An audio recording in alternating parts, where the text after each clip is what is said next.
Next up on the Cosmic News Network, First Contact with Joshua Pert. Good morning, Earthlings. Good. How you doing today? Good. How you doing today? Welcome to First Contact Radio. Welcome to First Contact Radio. To talk about all these things I'm talking about is because in life, everything is energy. Every single thing that's out there. Yo, it's First Contact with Joshua Poet. He's the man on the mic, just in case you didn't know it. Covering news from all around the globe, from the weather and space to UFOs. He'll talk politics and make you open your eyes. Conspiracy theories and government lies. He'll dig it all up and try to find the proof. Cause it's time to demand the truth. It's time. First Contact Radio. We have time to demand the truth. It's time. First Contact Radio. We have It's time to demand the truth. It's time. First Contact Radio. It's time to demand the truth. Good morning, Earthlings. How you doing today? Welcome back from the weekend. Glad you could be here. Today is the 27th of October, the last week of the month. Halloween on Friday. Hope you had a good weekend with all of the energy. We are in a sun sign of Scorpio, water sign, moon sign, Sagittarius, fire sign. So fire and water. Think of it as the water is in the pot on the stove and the fire is underneath. So we don't want to have the fire too high because otherwise it will steam all the water away. If the water's too low or the fire's too low, then it really can't do much for the heat, except maybe make it nice and warm as you want it to be. If the water boils over, it could put the fire out. So water's emotions, fire's ideas. You got all these ideas bubbling under the surface, and the emotions are out on the top. And they need to find a way to work well together today. We have a trine here between Jupiter and Sagittarius. This is in its home sign. And Jupiter means expansion, so it's expanding this idea of truthfulness, what it is we're looking for in the world of truth, how we're expressing it. Later, Neptune jumps into the picture with Venus. And Neptune here is wanting us to look at our imagination and look at things a different way. Take a new perspective on how we are seeing things. Numerology for today is number 8. Here's how we've arrived at the number 8. 1 plus 0 plus 2 plus 7 plus 2 plus 0 plus 1 plus 4 equals 17. 1 plus 7 equals 8. The 8th card, or 8th number, is this number here of Leo, strength. We've looked at that many a times. So we have our numerology for today. We have Scorpio, our sun sign, and Sagittarius, our moon sign. Right here. So which one of these should we look at a little bit further? We're going to look at, since the numbers of numerology added up to 17, we're going to take a look at that number 17, okay, which is this card right here. Card of Aquarius before it turns into number 8. So let's take a look at it. It's the star. The Hebrew letter Zadi signifies a fish hook. This reference to angling is closely allied to another meaning of this key, namely meditation. What is symbolized by the fish hook is a method or a means of investigating the unseen, quest, research into depths of the inner consciousness symbolized by water. Such fishing for inner knowledge is the function of meditation. The great central star is the symbol of the life power, which is concentrated and radiated from all the stars in the universe.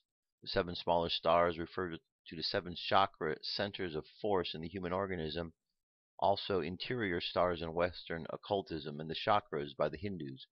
They also refer to the 7 planets of astrology. The tree is the brain and the nervous system. The bird on its branches is the ibis, sacred to Hermes. Isis, or nature, is symbolized by the kneeling woman. Her left leg supports her weight and rests upon the earth or physical plane. The right leg maintains her balance and rests upon the waves of the surface, the pool, thus indicating balance attained by control of vibration. The 5 streams of water are the 5 senses. Revelation is the stage of unfoldment attributed to key 17. So again, Zadi means fishhook, Hebrew letter 17, it's an air sign, Aquarius. Current moon phase, 15% of the way full, making our way up to a full moon. This week's sky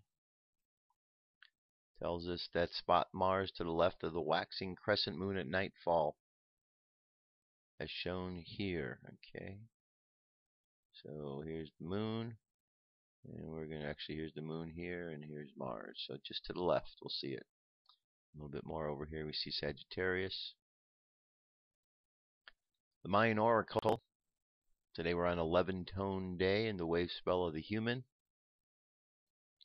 11s are the tones where you dissolve the energy so it becomes bigger, absorbed into the essence of the bigger energy so it's more of itself. I dissolve in order to communicate, releasing breath. I seal the spirit with a spectral tone of liberation. I'm guided my own power doubled.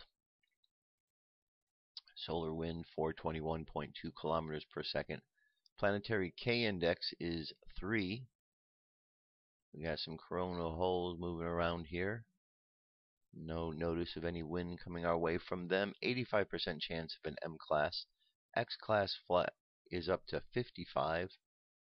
Geomagnetic storm activity 20% in the high latitudes, 40 and going down to 30 in the high latitudes. So things are changing there. And on the Jewish calendar, today is the month of Cheshvan. It's 3 Cheshvan.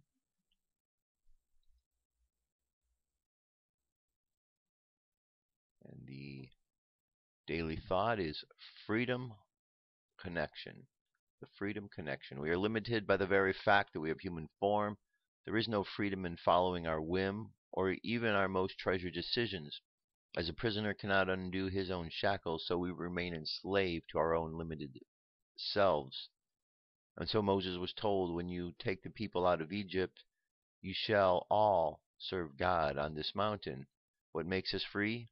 Simple deeds done each day as agents of the one who is absolutely free. Alright, there you go. That gets us started. UFO news is up next. Let's get to it.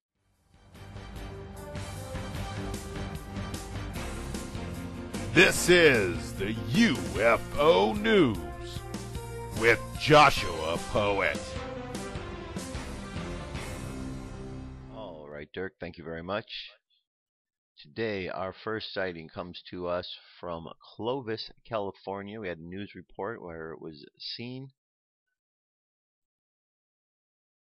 It says, don't you love how the press tries to downplay the UFO by asking skeptics in a university? Of course the teachers will say there that it's not a UFO. They're probably working hard to stay in the university, and making a statement like this that this could be a UFO could actually get them kicked off the staff. When your job is threatened, you say what your job tells you. This was a mother orb. That's an orb that distributes and later gathers the smaller drone orbs. Alright, Clovis man believes he spotted an unidentified flying object near his home, and he's got the video to prove it.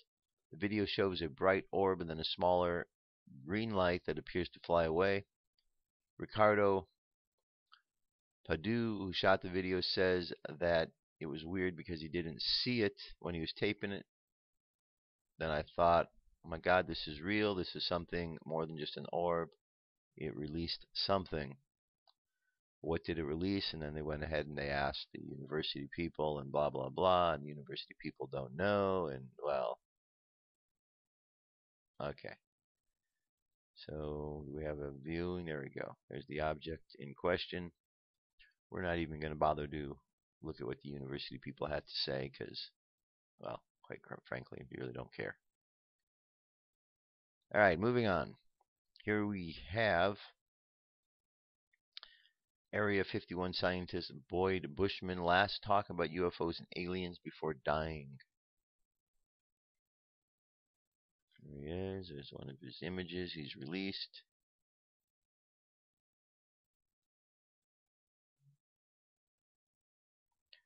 I do believe a time will come when the public will crowdfund the millions of dollars it will take to form a lawsuit against the United States government and tell all the militaries for hiding the most monumental discovery in human history, the existence of aliens. I know I would donate towards such a cause, and I am confident they would easily raise 5 to 10 million to start the lawsuit. Just hearing the discoveries and eyewitnesses alone may take years. This is a monumental endeavor, but one day it will be done. This video itself is 32 minutes, 54 seconds. Shortly before Boyd Bushman passed away on August 7th, he was recorded candidly speaking about his personal experiences with Area 51, UFOs, aliens, anti-gravity ideas.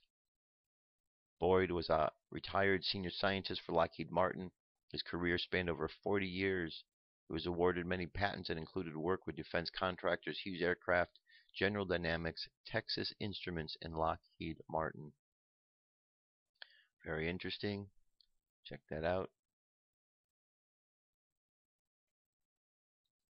Here we go up to the sun. We have an object up there. Big size, bigger than the Earth.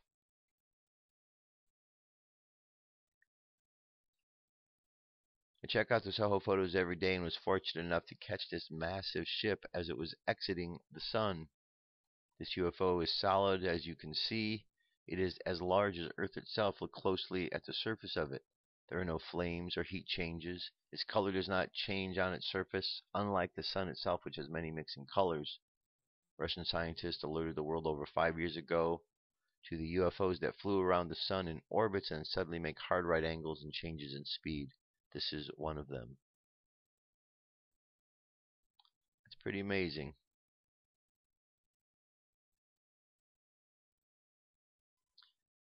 So,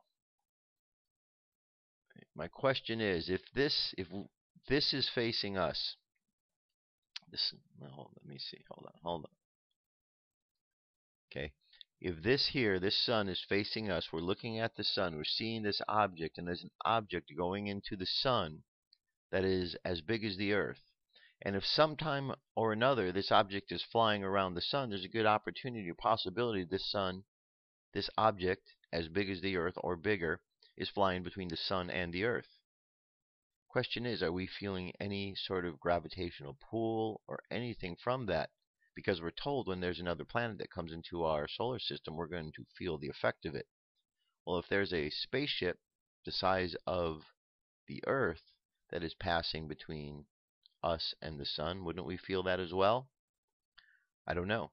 It's a good question. Just throwing it out there in terms with all the other questions they have about such things. Moving on. Next story here takes us to Mars. Compilation video here presenting the 5 most mysterious pictures from Mars, including a strange blotch spotted by Mars Curiosity rover only seconds after landing on the red planet. Mysterious possible artificial light seemed to shine up from underground. The Mars monolith, massive holes in underground caverns that could possibly harbor life, and a strange collection of photos that seem to show impossible scenes from humanoid to a rabbit to signs of ancient civilization and even trees. These inescapable photos are real, but what about our interpretations? Do they show the signs of bizarre alien life, or are we seeing what we want to see? Okay, so 6 minutes, 19-second compilation, and you just kind of take your time and go through it. And you'll see lots of mysterious things, some of which we have pointed out from time to time on this show, and the links are available.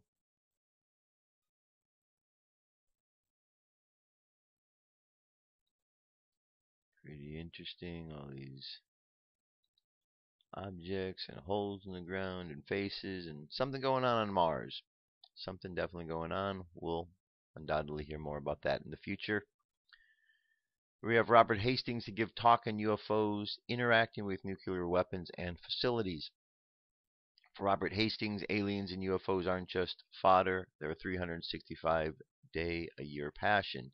The self-described independent UFO researcher has authored a book about sightings at nuclear weapon sites. He further supplements his living with speaking fees. His latest talk takes him to Salisbury University on Friday. The lecture is sponsored by Student Organization for Activity Planning. The Daily Times spoke with Hastings about his life's work. Are we alone? I would say that the radar evidence alone demonstrates that we have aircraft operating on our atmosphere that are far superior than anything we have, or the Russians or anyone else. So I would say that we aren't. What evidence do you have? The radar data is the base data we have because it's empirical, objective evidence. I've interviewed over 150 persons since '73, either launch officers or missile maintenance personnel, people who work with nuclear missiles, or police who guard nuclear missile facilities. What these 150 tell me is they have numerous incursions of missile sites by saucer-shaped objects. What are these doing? Well, the radar corroborates what they were doing. They were reversing course without doing a turn. What do authorities say about these sightings? So the Air Force official explanation was that they were optical illusions created by thermal inversion. You have a hot and warm layer so that you can create optical illusions in the air. It's a mirage, in other words. Oh, just a mirage now. Seeing things. Okay. West Virginia. Another video of UFO emerges in the wake of a recent West Virginia UFO sighting. In the wake of dramatic UFO sightings in West Virginia that featured 3 football field-sized triangle-shaped UFOs, followed by a 4th, smaller, unidentified flying object, witnessed by 10 astonished coal workers, the new UFO footage from 2013 has emerged and has captured the skies of West Virginia. The new West Virginia UFO states witness and videographer stepped forward Monday, 21st, presenting a video captured in 2013 when he spotted a UFO that had been following him since he'd left the town of Marmet. In that same area, there were 3 triangle-shaped football field-sized UFOs witnessed by the 10 West Virginia coal workers. The UFO sometimes appears to be a spinning orb, sometimes an eye looking back at the camera, but clearly not anything easily recognizable. Okay. From West Virginia, we're going to move over here to Zagreb, Croatia. Video here is a 5-minute long video. We present a spectacular video recorded in the Republic of Croatia, exactly in the city of Zagreb. The event took place in the evening of October 22nd. A resident witnessed an amazing UFO sighting and was able to record the entire scene, in which 3 spheres of light appeared in triangle, having one station in the sky for several minutes. Each moved in different directions, disappearing into thin air. Alright.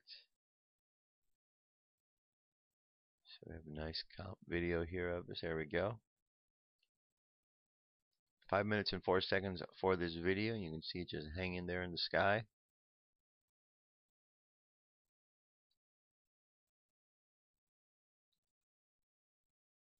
Okay.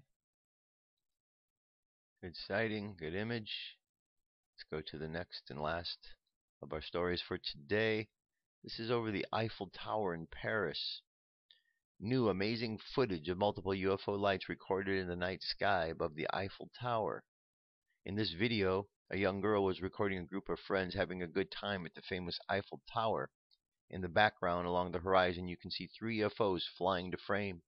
These UFOs were not noticed in person, as the person recorder was focusing on the group of friends enjoying themselves.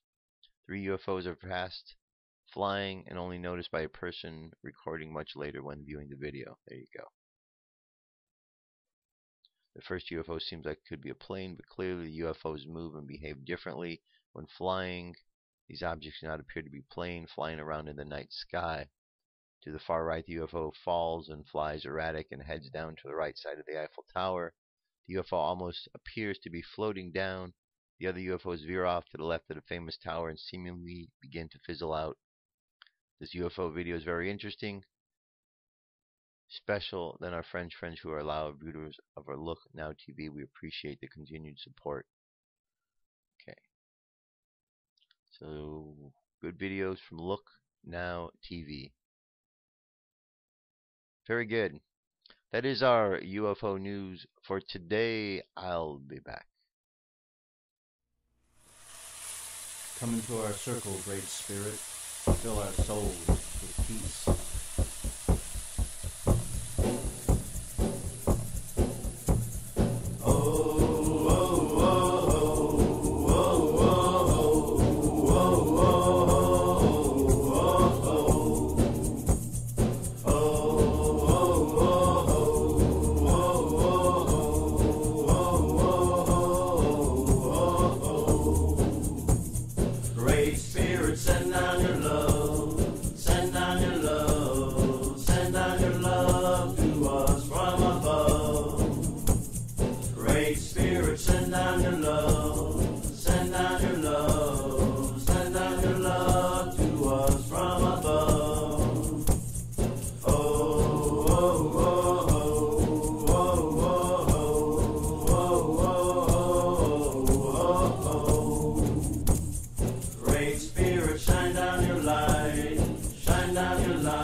Continue on.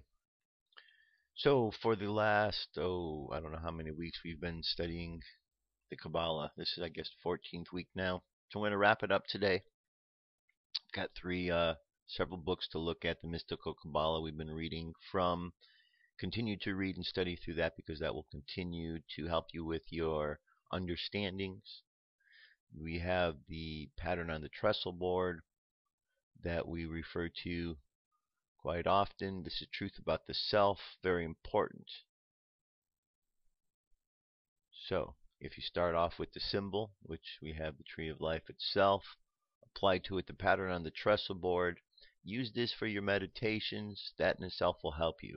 Use the Sefer Yetzirah, continue to go through this and through the chapters to help to understand a bit more in depth about what all of this means. This is one of the oldest books, the Book of Formation, about the subject. The Kabbalion, remember the Kabbalion. This is another book that's very important because it helps you to understand all about how energy works. Okay, very important to understand that. And then last we come to the Mystical Kabbalah. So let me get to a brief summary here. What we've arrived at is we've got the tree. 3 pillars, equilibrium right in the middle, severity, mercy. At the head of the pillar of mercy, you have the male figure. At the head of the pillar of severity, you have the female figure. This top 3 here represents the supernal triangle. This first unity, 1, 2, 3, and we have another triangle down here, 1, 2, 3, and another one down here, 1, 2, 3, and then the last one. And these all are part of the 4 worlds of Kabbalah: Atzilah, Bria, Yetzirah, and Asaya. We've got 32 paths in total. 22 of these paths are these lines here between the circles, or sephira, and then the others 10 sephira are also considered paths. So there you have 32 paths together, 22 plus 10. Each of these are a classroom. The energy goes through the classroom. If we go in progression, it's like a lightning bolt that's coming down in a certain pattern. 1, 2, 3, 4, 5, 6, 7, 8, 9, 10. The energy in between each one of these is representative of the energy that came before it on either end of the poles. So by looking to see what those energies are, what those lessons are, we can understand more about. Okay, so this gives us the whole summary of the tree. And then remember, within each one of these, the 4 worlds, we got the aces, 2s, 3s, 4s, 5s, 6s. So the tarot cards fit within there as well. And of course, the colors, the numbers. We're going to use this every single day. I'm going to bring this symbol up, but that's what we've been learning from. So lots of information there, right? Okay. So, pattern on the trestle board. All the power that ever was or will be is here now. I am a center of expression for the primal will to good, which eternally creates and sustains the universe. Number 1. Number 2, through me its unfailing wisdom takes form in thought and word. 3, filled with understanding of its perfect law, I am guided moment by moment along the path of liberation. 4, from the exhaustless riches of its limitless substance, I draw all things needful, both spiritual and material. 5, I recognize the manifestation of the undeviating justice in all the circumstances of my life. 6, in all things great and small, I see the beauty of the divine expression. 7, living from that will, supported by its unfailing wisdom and understanding, mine is the victorious life. 8, I look forward with confidence to the perfect realization of the eternal splendor of the limitless light. 9, in thought and word and deed, I rest my life from day to day upon the sure foundation of eternal being. And 10, the kingdom of spirit is embodied in my flesh. Use this in your meditations to understand the tree. Pick one of these a day and just meditate on it. It'll make a big difference. And now, to get to our last chapter, we're going to get to in the mystical Kabbalah. This is a chapter called the Clovis. It's a very important chapter. Well, it's at the end of the book here. I wanted to make sure you understood this as well. In a previous chapter, we have referred to the Clovis, the evil and adverse Sephira. The time has now come to study in detail, even though there are awful forms dangerous to even think upon. It may be asked why, since these forms are reputed and so dangerous even to think about, it is necessary to study them. Were it not better to turn the mind away from them and prevent the images of such evil forces from formulating the consciousness? In answer to this question, we may cite the precepts of Abramelin the mage, whose system of magic is the most potent and complete that we possessed. According to his system, the operator, after a prolonged period of purification and preparation, evokes not only the angelic forces but also the demonic ones. A good many people have burnt their fingers with the system of Abramelin, and reason is not far to seek. For if we examine their records, we find that they have never followed the system in its entirety, but picked out a ceremony here and an invocation there for performance as the mood took them. Consequently, Abramelin's system has got a bad name as being a singularly dangerous formula, whereas performed in its entirety, it is a singularly safe one because it deals with all the retractions of the invoked forces under what might be termed laboratory conditions and neutralizes them. Whoever attempts to work with the positive aspect of the Sephira must remember that it also has a negative aspect, and unless he can maintain the necessary equilibrium of the forces, the negative aspect is liable to come upmost and swamp the operation. There is a point in every magical operation that the negative aspect of the forces come up to deal with, and unless dealt with, will lure the experimenter into the pit which he has digged. It is a sound magical maximum not to invoke any force unless you are equipped to deal with its adverse aspect. Dare you invoke the fiery energy of Mars into your nature, unless you have sufficiently purified and disciplined yourself to be sure you can prevent the Martian force from going to extremes and leading to cruelty and destructiveness. If you have any insight into the human nature at all, you must be aware that everyone has the fruits of his qualities. That is to say, if he is vigorous and energetic, he is liable to fall into the cruelty and oppression. If he is calm and magnanimous, he is liable to the temptations of laissez-faire and inertia. The Clovis are aptly termed an evil and adverse Sephira, for they are not independent principles or factors in the cosmic scheme, but the unbalanced and destructive aspect of the holy stations themselves.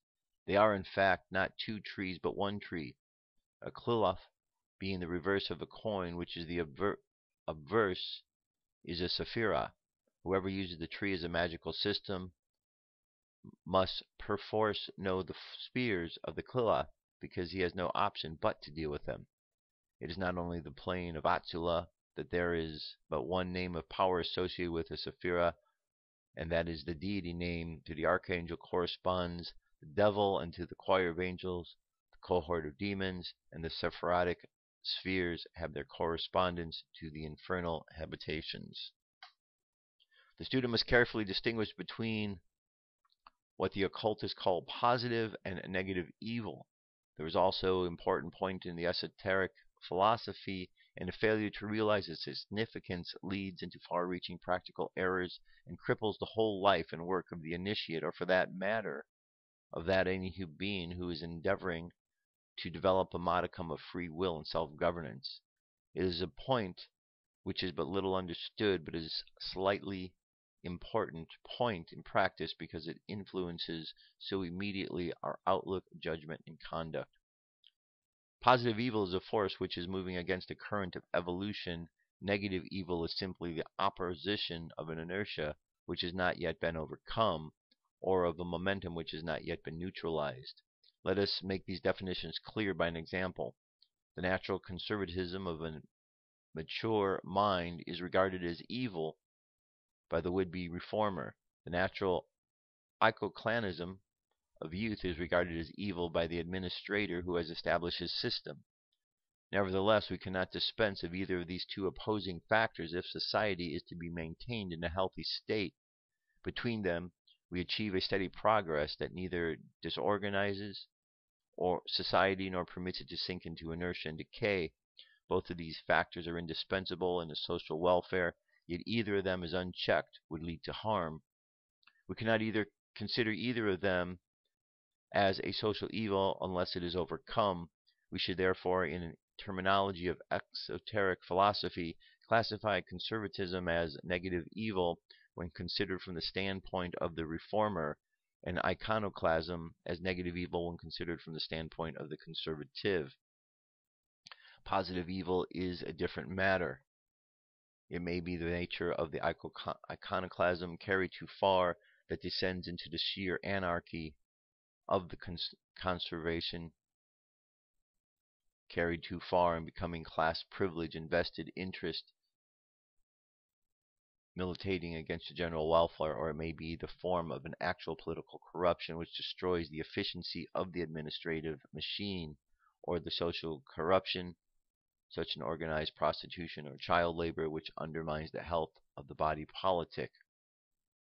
The conservative impulse and the radical impulse will both draw to themselves those who are in sympathy with their viewpoints, and supporters will soon organize into political parties. These parties are not evil, save in the prejudiced eye of the political opponents. The main body of the nation opposes and supports them impartially, and in turn recognizing that they represent compensating factors. Equally, the corrupt and criminal elements in society will tend to organize a Tammany Hall of their own. Now, the conservative and radical parties might be likened to Chesed and Geburah, respectively, or severity and mercy. Tammany Hall might be compared to the Kluath, corresponding to Geburah, the burning and the contending forces, and the organized diehards of the Kluath of a Hesed, and the permitters of destruction. Negative evil is practical corollary of the principle of equilibrium. Equilibrium is the result of the balance of contending forces. Consequently, they must pull one against the other. We must not make the mistake of classing one pair of contending forces as good and the other as evil. To do so is to fall into the fundamental heresy of dualism. The instructed and enlightened expositors of all religions regard dualism as a heresy. It is only the ignorant adherents of a faith who believe in the conflict between light and darkness, spirit and matter, which shall eventually result in the triumph of God and the total abolition and elimination of all opposing influences. Protestant Christianity forgets that Lucifer is the light bearer, Satan a fallen angel, and our Lord did not limit his ministrations to humanity, but descended into hell and preached into the spirit in prison. We cannot deal with evil by cutting it off and destroying it. It is only by absorbing and harmonizing it. In all our calculations and conceptions, we must clearly distinguish between the resistance of the compensating sephira in the influence of the corresponding Qlilloth. The two trees, divine and infernal, Sephirotic and Qlilothic, are usually represented as they would appear if the averse tree were a reflection of the celestial tree in a mirror at its base, reaching downwards in proportion as the other reaches upwards. We should get a better concept if we conceive that the two glyphs as inscribed upon either side of a sphere, so that if a pendulum swings between Geburah and Gedula, overreached itself in either direction, it would commence to circle around to the reverse side of the globe and come into the sphere of influence of the corresponding adverse sephira. If it swung too far towards Geburah, severity, it would come into that sphere of the burning and destroying forces and of hatred. If it swung too far in the direction of mercy, it would come into the sphere of permitters of destruction, and there is much significance in that name. The mystic tells us that it is his aim to work with the sphere of pure spirit without any alloy of earth, and therefore he calls upon the name of God alone. But the occultist replies, as long as you are in the body of earth, you are a child of earth, and spirit for you cannot be without alloy. When you call upon the love of God, it cannot come to you save through a Redeemer. The sphere of the Redeemer is Tifareth, and its archangel is Raphael, the healer. For we do not recognize the influence of the Redeemer through its healing influence upon the body and the soul, but the reverse of the Redeemer, who harmonizes, are Zomrael and the disputers, the great black giants ever working against each other. Do we ever see their influence in the harsher doctrines of Christianity, in the idea of everlasting punishment and the dominion of the devil, as contrasted with everlasting reward for the dominion of light of the vengeful and venal Jehovah? If these are not dual contending forces, then what are they? Modern religious thought makes a great error in not realizing that one can have too much of a good thing. The only good time when there is perfect equilibrium of forces is during a Prayala, a night of the gods. Force in equilibrium is static, potential, never dynamic, because force in equilibrium implies two opposing forces which have perfectly neutralized each other and have thus rendered each other inert and inoperative. Upon the equilibrium and the forces are freed for action, change can take place, growth, evolution, organism can occur. There is no possibility of progress in perfect equilibrium. It is a state of rest. At the end of a cosmic night, it is said that the equilibrium is overset, and in consequence, an outflowing of power takes place once more, and evolution begins again. The equilibrium of the universe may be likened to the swing of a pendulum rather than the grip of a clamp. It is not held immobile, and there is all the difference in the world between these two concepts. For when poised, there is always a slight vibration, a push-pull between the opposing forces that holds us steady. It is a stability, not of inertia, but of strain. This is represented on the tree by the two pillars of mercy and severity, which pull against each other. Geburah pulls against Gedula, Bina pulls against Chokhmah. If these counter-pulls ceased, the universe would collapse, as a man who is pulling on a rope collapsed if the other rope breaks. We must clearly realize that this tension, this resistance, against which we have strain in whatever we may be doing, is not evil. It is the necessary counterpose of whatever force we are employing. As we pointed out in a previous chapter, each Qlilloth are primarily an emanation of the unbalanced force of the course of evolution of the corresponding sephira. There was a period when the forces of Kethar were overflowing to form Chokhmah, and the second path was in process of becoming, but not yet fully established. Therefore, Kethar must have been out of equilibrium, unflowing, but not yet compensated. We see this phenomena of the pathological transition stage clearly exhibited in the case of the adolescent who has ceased to be a child under control and is yet to become an adult and self-controlled. It was this inevitable period of unbalanced force, the pathology of transition, that gave rise to each Qlilloth in turn.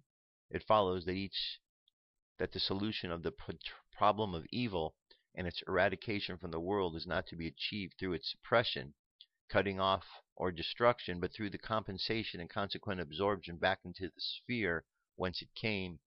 The unbalanced force of Kethar, which gave rise to the dual contending forces, must be neutralized by the corresponding increase in the activity of Chokhmah, or wisdom.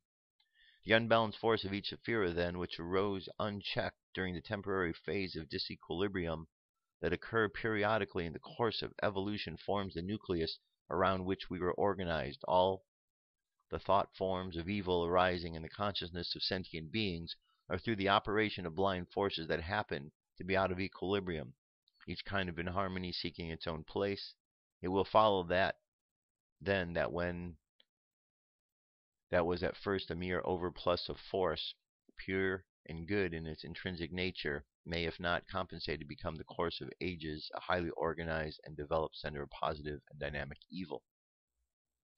An example will once again make us help understand this. Plus an overplus of the necessary energy of Mars, the energy that bulges inertia and clears away that which is effete and outworn, would be certain to occur during the period prior to the emanation of Tefara, the Redeemer. As soon as emanated, the Redeemer would compensate the severities of Geburah, even as our Lord said, "A new law give I unto you, ye shall no longer say an eye for an eye, or a tooth for a tooth." Now this is uncompensated severity of Kaballah gave us the jealous God of the Old Testament, and the religious persecutions that have ever been done in his unbalanced name. It forms the Kliloth of the Geburah, and every cruel and oppressive nature in sympathy with it. To its sphere goes the overplus of the forces of the emanate that is not absorbed by the opposing force in the universe. All that unslacked nature revenge, all the unsatisfied lust of cruelty, and these forces, whatever they find a channel of expression opening up, rise through it. Consequently, the man who gives way to cruelty soon finds that he is not merely expressing the impulses of his own undeveloped or misshapen nature, but that a great force like a stream in spate is urging him on, driving him from the outrage to another, till finally he loses his self-control and discretion, and is swept away to the self-destruction by some incautious expression of his impulses. Whatever we make of ourselves the channel of any pure force, that is to say, any force which is single and undiluted by ulterior motives and secondary considerations, we find that there is a river in spate behind us, behind the stream of corresponding Sephirotic or Klilothic forces that is finding a channel through us. It is this that gives us the single-minded zealot his abnormal power. Right, and let me just finish up last little bit here. Conclusion. Having ended my study of that portion of the Holy Kaballah which is concerned with the 10 Sephir upon the Tree of Life, I can find no other words than to say the little done, the undone vast. This book will, I hope, be followed by other books. The 22 Paths form a system of mystical psychology, being concerned with the realm, with the relationship between the soul of man and the universe. As the 10 Sephira, being concerned with the macrocosm, are the key to illumination, so are the 22 Paths, being concerned with the relationship between the macrocosm and the microcosm. The key to divination, and divination taken in its true sense is spiritual diagnosis, a very different matter to fortune-telling. The spheres of the gods upon the tree are also a matter of profound interest and immediate practical application, for they give the key to the rites that were performed as a means, and a very effectual means, of contacting and equilibrating these different forces that are personalized under the names of the gods. All of these things, however, require detailed knowledge, and that can only be got together gradually.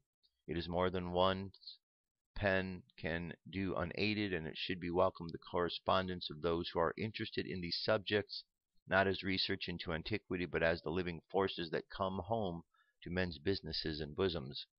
All that remains to us of the ceremonial in the West is the hands of the Church, the Masons, and the producers of cabaret. All three are effectual after their kind. The Church evoking love of God, Masonry invoking the love of man, and cabaret evoking the love of women.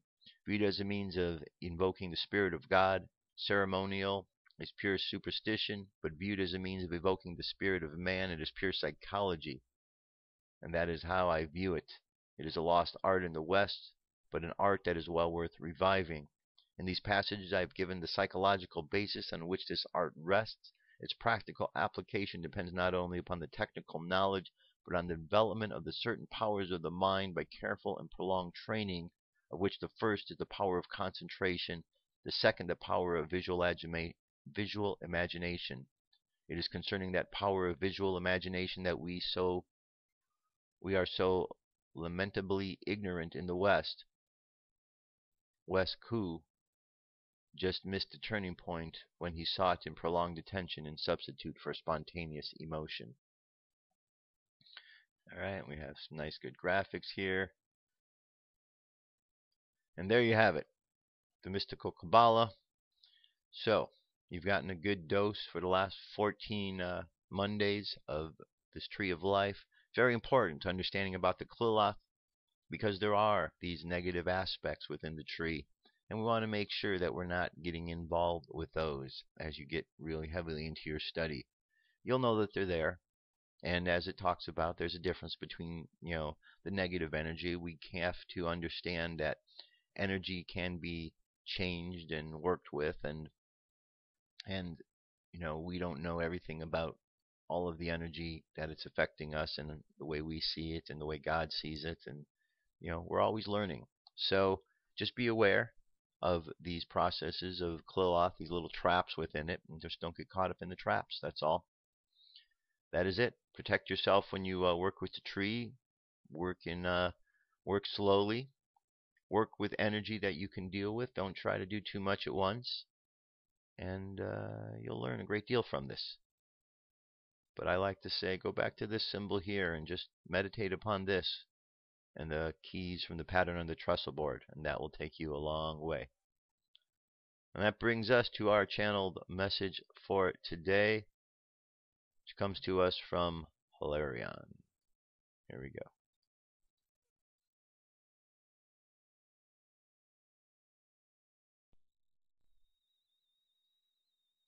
(2014) by Marlene Swetleshoff. Hilarion. Beloved ones, light workers around the world are holding and anchoring the light like never before. Each person is endeavoring to nurture themselves each day by doing kindnesses unto themselves, little rewards that make them feel acknowledged and seen. You are all learning that self-love is a necessity in order to move forward on your spiritual path. Love of self is a vital component in one's overall spiritual development, and it keeps a person in balance and in harmony, both within themselves and in the world around them. As the distractions of the outer world continue to bombard the senses, this practice keeps one steady and grounded. Never forget how wonderful you are and that you are deserving of all the good in the world. Most of you have been receiving more downloads from the cosmos, and this will require the usual integration and assimilation. There is more focus now on moving forward by contemplating that which brings you joy and that which brings out your passion. Much of this has been contemplated upon for many months, and now it shall become much easier to implement. Through your alchemical work you have been learning how to wield your power in loving and constructive ways, and this will only improve in the days ahead. You will feel a renewed sense of peace, joy, and creativity, and for the wonders of life here on earth. You will be putting your skills, wisdom, and knowledge to good use in ways that expand the possibilities in your lives. You have all been letting go of past regrets, sorrows, and patterns which are no longer useful on your spiritual journey. Some of these have been deeply ingrained in your subconscious, and these new energy downloads are allowing the final release, bringing a sense of renewal and of new beginnings. Life is always changing and unfolding in alignment with the higher will of your soul. Everything that you experience is designed to help you expand your awareness in order that you can embrace greater levels of love and wisdom. Every experience you have had has led you to become the wise, loving, and compassionate person that you are in this moment of now. It was and is all good, for it is now the time for positive transformation and for profound changes to occur. You all have the ability to materialize your dreams, both for your personal world and for the greater world around you. You are asked to believe in yourselves, to have confidence and not let anything stand in your way. See every experience as a learning experience, and that each one adds to your mastery of self. There are exciting new pathways opening for you, and it is your time now to shine. This requires an open heart so that you will see the unlimited potential that resides within you. All that you would love to create, manifest, and achieve is now within the realm of possibility. All that is required is to remain true to yourself and trust that your ideas and inspirations are divinely guided. You have the ability to mentally and emotionally rise above all that you encounter in life. From a spiritual perspective, there are no mistakes in life. By accepting all of who you are, exactly as you are, you will see your life magically and wonderfully transform in divine synchronicity and order. The strength and commitment you have shown for so long will serve you well. Continue to listen to the guidance which comes from your own soul. By focusing on your goals with determination, skill, and steadfastness, you will reach them. You are truly becoming the clearest and brightest light that you can be. Appreciate all that you have already manifested into your life. You are on the right track, and all will work out well. Until next week. I am Hyla Ryan. Right, nice message from Hyla Ryan again. Our meditation is now here, so close your eyes. Take a deep breath. And exhale. Take another deep breath. And exhale again. And let yourself move into a state of relaxed concentration. Imagine that you are seated out by the edge of a pond or a lake or an ocean, whatever body of water you choose. And you've got a fishing pole in your hand. And you take a bait, which represents a question. You put a question on that fishing pole and you throw it into the water, which represents your subconscious. And pretty soon you get a bite and you pull it up. And there, attached to the line, is the answer to the question that you were just fishing for. And you realize that this is the process that we do over and over again when we meditate. We ask a question and then we remain silent. And then the answer arrives. And all we do is pull it up. So let's just imagine ourselves as we go throughout the course of the day fishing for the answers that we need within ourselves. Let's imagine sending love and light into the world as we walk through every place we go today. Having compassion for those who are having challenges in life. Today's affirmation, my power affirmations work whether I believe in them or not. My power affirmations work whether I believe in them or not. And this just gives a testimony to the power of the mind, that when we set it in the right direction, it will pick up the slack in faith and confidence while we need it to. All we have to do is ask. For the mind is a great computer that we have at our disposal. So let's just imagine ourselves going through the world, sending out light and love. And let that be enough for the day. So let our subconscious mind go on that journey, sending out light and love. And let's bring our conscious mind back to the present moment on the count of 3. 3, coming back to the present moment filled with confidence. 2, coming back to the present moment filled with faith. And 1, coming back to the present moment, happy, healthy, and whole. Happy, healthy, and whole. Take another deep breath. Exhale, and open your eyes. That's it, my friends. That's the show for today to get us started. I'll be back tomorrow. We'll continue on with the Book of Enoch. In the meantime, have yourselves an awesome day. It's an awesome new start to a new week. It's a new month coming upon us. Halloween is here. Lots of change. Enjoy your day. I love you. Keep loving each other. I'll talk to you tomorrow. Peace. I'm out of here.